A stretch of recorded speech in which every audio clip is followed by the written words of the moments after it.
Assalamualaikum warahmatullahi wabarakatuh. Saya Fendi, salah seorang trainer momentum internet. Kepakaran saya ialah dalam bidang teknikal Facebook. Kali ini saya nak tunjukkan kepada anda bagaimana nak set up page anda. So bagi anda yang baru nak set up page, anda boleh tonton video ni dan jadikan sebagai panduan. Dan bagi anda yang dah ada page pun, anda masih boleh tonton video ni dan orang kata boleh semak balik sama ada setting page anda betul ataupun tidak. Okey, ada dua benda yang you kena pastikan dulu sebelum kita set up kita punya page. Yang pertama sekali, anda kena pastikan apakah nama page yang anda nak gunakan. Sebab bila kita dah setkan nama page kita, sangat susah untuk kita tukar balik. Sebab sekarang ni undang-undang Facebook dia lebih ketat.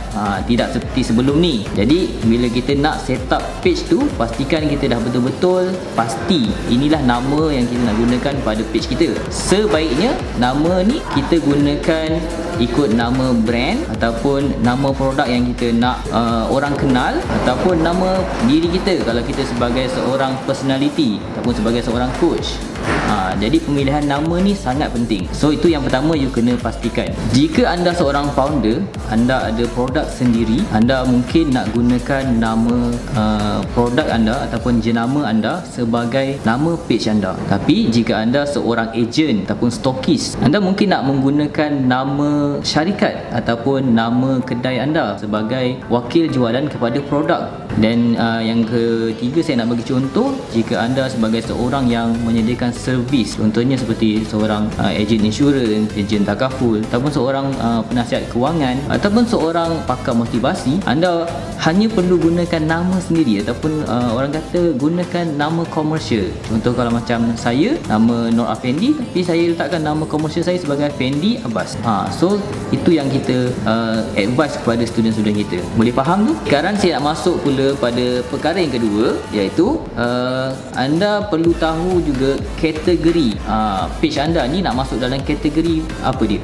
Sebab dalam Facebook, bila kita buat Facebook page, Facebook akan minta kita tentukan kita ni kategori apa bisnes kita, sebagai kategori produk ataupun servis, ataupun you ni seorang coach. Kalau coach dia akan jadi kategori lain. So biasanya saya akan advise kita punya student yang belajar dengan momentum internet dengan Tuan Najib, kita akan advise dia untuk kalau digunakan produk, kita just suruh dia ambil kategori produk saja.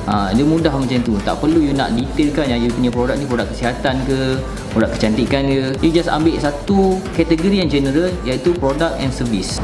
Begitu juga kalau you buat perkhidmatan, apa-apa perkhidmatan macam tadi saya cakap, insurans, takaful, penasihat kewangan, you boleh jadikan tu sebagai servis. Itu kalau you gunakan nama agensi. Tapi kalau you nak tampilkan diri sendiri, so kita kena letakkan sebagai kategori sebagai entrepreneur ataupun seorang coach. So itu ya kategori yang you perlu tahu. Nanti kita akan go through lebih detail dalam yang teknikal. Saya akan tunjukkan kat mana nak masukkan kategori dan juga nama ni, macam mana nak setkan. Okay, so kita sambung je. Okay, so ini ialah anda punya page home untuk Facebook anda. So bila anda dekat home Facebook, okay, apa yang anda kena buat, yang first kali ialah anda terus pergi dekat bahagian kanan sebelah atas ni. Tengok cursor saya. Okay, dekat situ kita ada, boleh klik arrow kecil ni, dan kat bawah ni dia akan ada satu button nama dia create page. Okay, so kita akan klik create page ni, dan anda akan sampai ke halaman yang ini, ke page ni. Okay, so bila dah ada dekat sini, first kali apa yang kita kena buat, kita kena pilih satu kategori. Tadi saya dah bagi tahu. And then kategori yang biasanya kita gunakan, yang kita suggest untuk kita punya student, okay, untuk kita punya student ni, mostly kita akan pilih pada business or brand.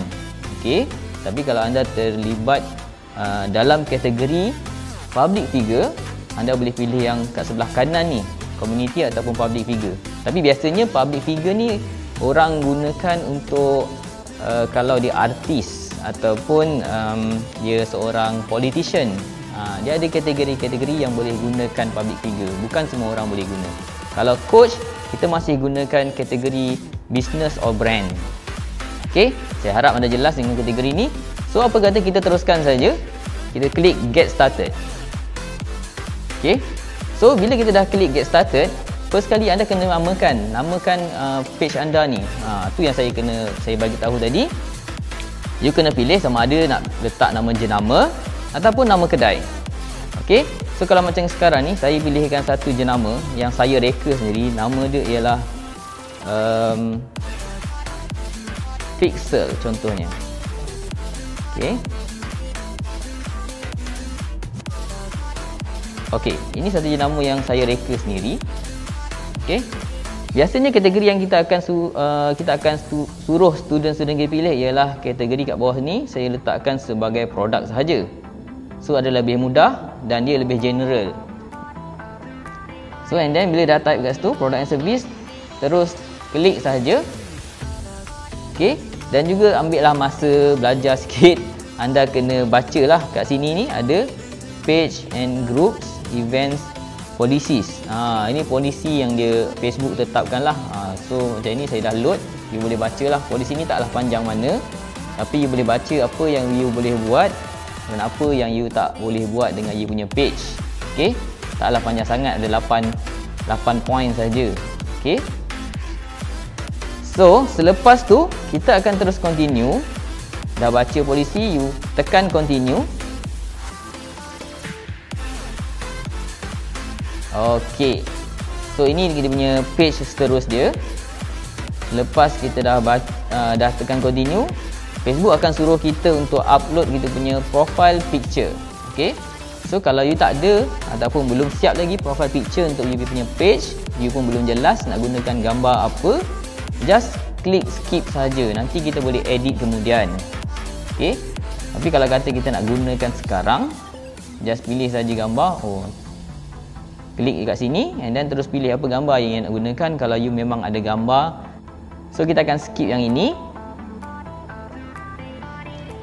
And then dia suruh upload cover foto. Cover foto ialah bahagian ni ya.